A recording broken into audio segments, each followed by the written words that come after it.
বাংলাদেশের প্রথম সারির একজন ধনী আছে, আমি নাম বললে আপনারা সবাই চিনে যাবেন, প্রথম সারির। ওনার সাথে ওনার ছেলে সহ একটা মিটিং আমার হয়েছে একবার।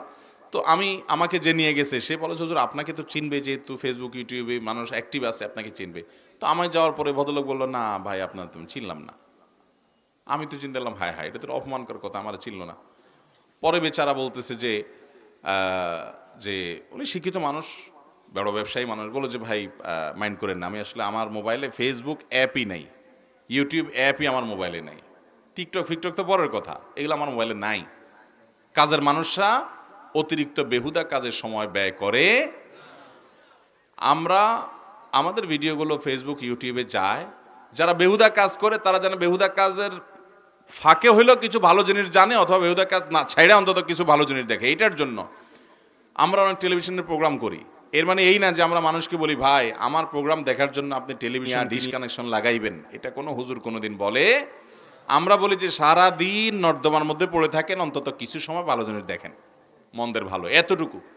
অতএব যারা এটাকে নিয়ন্ত্রণ করতে পারেন না তাদের জন্য এটা ব্যবহার করা জায়েজ নাই। অনেক সফল সার্থক বড় বড় মানুষ আছে, দেখবেন যে তারা এই অ্যাপ ব্যবহার করে না। এই যে রকমারির মালিক সোহাগ ভাই আছেন না, উদ্ভাস উম্মে সকমারি, হ্যাঁ, অনেক বড় বড় আবিষ্কার তার আছে, খুব বেশি অনেক সিনিয়র মানুষ তা না, আমাদের বয়সী মানুষ। ওনার মোবাইলে কোনো ফেসবুকের অ্যাপ উনি ইউজ করেন না, ওনার আইডি ইউজ করেন না, কালে ভদ্রে হঠাৎ কোনো প্রয়োজন উনি ইউজ করেন, ব্যাস। তো সফল এবং সার্থক মানুষরা এগুলোকে কন্ট্রোল করে। যুবক ভাইরা, আমি বিশেষ করে কিশোর বয়সে যারা আছে তোমাদেরকে বলছি, আল্লাহর ওয়াস্তে এই ফেসবুক ইউটিউব টিকটকের নেশা তোমরা ছেড়ে দাও। আমাদের প্রজন্ম শেষ হয়ে যাচ্ছে, ধ্বংস হয়ে যাচ্ছে, মা বাপ পর্যন্ত চিনে না। ওই যে একটা গল্প আমি বিভিন্ন সময় বলি, কোথায় যেন গল্পটা দেখছি, যে এক ছেলে সারাদিন মোবাইল টিপতে টিপতে ঘরে ঢুকে, আবার মোবাইল টিপতে টিপতে বাইরে যায়, কি খায় কি না খায় কিছুই জানে না, মা চেনে না, বাপ চেনে না, ভাই চেনে না, বোন চেনে না। বেশিরভাগই এরকম, মানে কিছুটা কি বলা যায়, আপনার মানসিক রোগীর মতো হয়ে গেছে আমাদের ছেলেপেলেরা।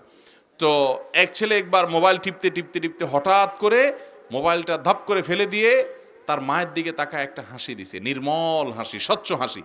মা চিন্তা করলো, হায় রে আমার বাজান তো কতদিন হয়েছে আমার দিকে তাকায়, একটু হাসে না, আজকে এত সুন্দর করে এরকম নির্মল হাসি দিল, কাহিনীটা কি?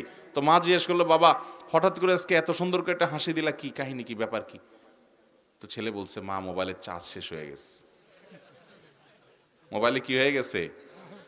চার্জ শেষ, এখন আর টিপতে পারতেছি না, এই জন্য তোমার দিকে তাকে একটা হাসি দিস।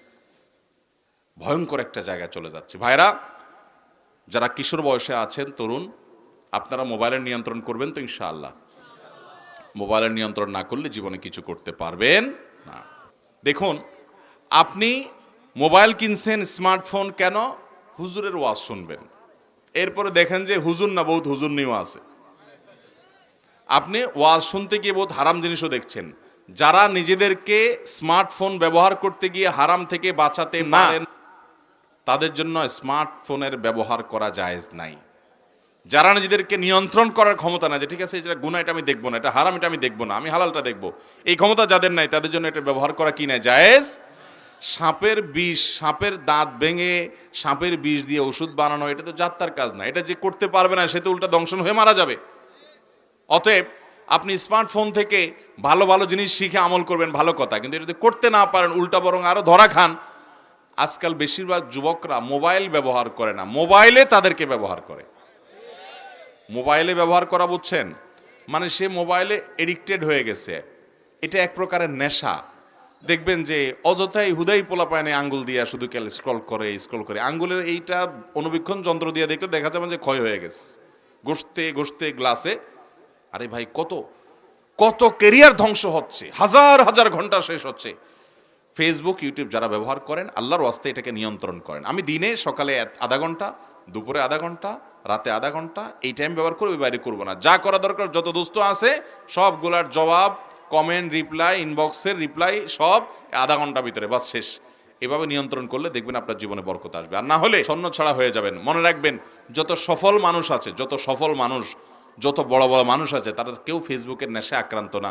ফেসবুকের নেশায় আক্রান্ত যুবকরা বড় কিছু হওয়ার সম্ভাবনা খুবই ক্ষীণ, যতক্ষণ পর্যন্ত সেটা না ছাড়তে পারে। যারা কিশোর বয়সে আছেন, তরুণ, আপনারা মোবাইলের নিয়ন্ত্রণ করবেন তো ইনশাআল্লাহ? মোবাইলের নিয়ন্ত্রণ না করলে জীবনে কিছু করতে পারবেন না। এরপরে প্রশ্ন হলো আকিকা দেওয়ার সঠিক নিয়ম কি? একজন আলেম বলেছেন সপ্তম দিনে বাচ্চার চুল ছাঁটাই করে তার সমপরিমাণ টাকা দান করতে হবে, কতটুকু জায়েজ, কথাটুকু? এটা সঠিক বলেছেন যে আলেম বলেছেন, তবে বোধহয় আপনি প্রকাশ করতে কিছুটা ত্রুটি আপনার হয়েছে। সন্তান জন্মের সপ্তম দিনে, 7 দিন পরে না, সপ্তম দিন। 7 দিন পরে এক কথা, সপ্তম দিন আরেক কথা। সপ্তম দিন কোনটা? যেই বারে জন্মগ্রহণ করেছে সেটা একদিন, এরপরেরটা দ্বিতীয় দিন, এভাবে গিয়ে সপ্তম দিন। এই সপ্তম দিনে আকিকা করা সুন্নত, নাম রাখা সুন্নত, চুল চাঁচা সুন্নত। চুল চাঁচার পর ওই চুলের সমপরিমাণ, ওজন সমপরিমাণ স্বর্ণ কিংবা রূপা বা তার সমমূল্য দান করা, এটাও হাদিস দ্বারা প্রমাণিত, এটা মুস্তাহাব বা সুন্নাহ। তো এই আমলটা এটা করা যেতে পারে। একটা বাচ্চার মাথা চুল যেটুকু হয়, আমি আমার ছেলে বাচ্চারা হওয়ার পরে আমি চুল রীতিমতো স্বর্ণকারের দোকানে নিয়ে পলিথিনে পরে আমি মাপাইছিলাম, আমার মনে আছে, বিশেষ করে প্রথম 2 সন্তানের সময়।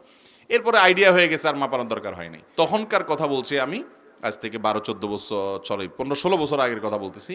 তখন আপনার লাগতো হলো কত, আপনার 20-25-30 টাকা রূপা হিসাব করতে গেলে। আর যদি কারোর সচ্ছলতা থাকে, ধনী থাকে, তাহলে স্বর্ণ হিসাব করে তিনি দিবেন, তাতে কত হবে, হয়তো 1-2 হাজার টাকা হবে। তো ওই পরিমাণ টাকা গরিব দুঃখীকে দান করে দাও, এটা মুস্তাহাব সপ্তম দিনে। এরপরে প্রশ্ন হলো একজন মুসলমান কি কি কারণে কাফের হয়? খুব দরকারি কথা। একজন মুসলমান কোনো বিশেষ অপরাধে, বিশেষ কোনো পাপের কারণে অমুসলমান হয়ে যেতে পারে কি পারে না? কিন্তু আমাদের দেশে এটা নিয়ে মানুষের খুব একটা জানাশোনা নাই। আমাদের দেশে অজু ভাঙার কারণ আমরা জানি, নামাজ ভঙ্গের কারণ আমরা জানি, রোজা ভঙ্গের কারণ আমরা জানি, কিন্তু ঈমান ভঙ্গের কারণ বেশিরভাগ মানুষ জানি।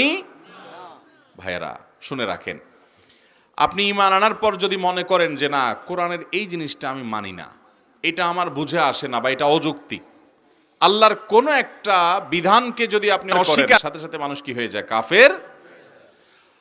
নবী করিম সাল্লাল্লাহু আলাইহি ওয়াসাল্লামের কোন সুন্নাহকে নিয়ে আপনি টিটকারি করলেন, আপনার এক দোস্ত দাড়ি রাখছে, অনেকদিন পরে দেখে বললেন কিরে তোর তো ছাগলের মতো দেখাচ্ছে, শেষ ঈমান। আপনি দাড়ি না রাখলে বেঈমান হবেন না, কিন্তু দাড়ির প্রতি যদি তাচ্ছিল্য প্রকাশ করেন তাহলে কি হবে? ঈমান চলে যাবে। এরকম নবী সাল্লাল্লাহু আলাইহি ওয়াসাল্লামের কোন সুন্নাহ নিয়ে, আল্লাহর কোন বিধান নিয়ে আপনি ঠাট্টা করলেন, আপনি বিদ্রুপ করলেন, ঈমান চলে যাবে। আল্লাহর কোন একটা বিধান যেটা স্বতঃসিদ্ধভাবে প্রমাণিত, সন্দেহাতীতভাবে প্রমাণিত, কোরআনের আয়াত, আপনি অস্বীকার করলেন, না আমার বুঝে আসে না। আপনি বুঝার কে? আল্লাহ স্রষ্টা, আপনি সৃষ্টি, আপনার বুঝার কে যে আল্লাহটা আপনার বুঝতে হবে? আপনি সেজন্য অস্বীকার করলেন, ঈমান হারা হয়ে যাবে। আল্লাহ আমাদের ঈমানকে ফিতনার সংকুল এই সময়ে বেঁচে রাখার তৌফিক দান করুন।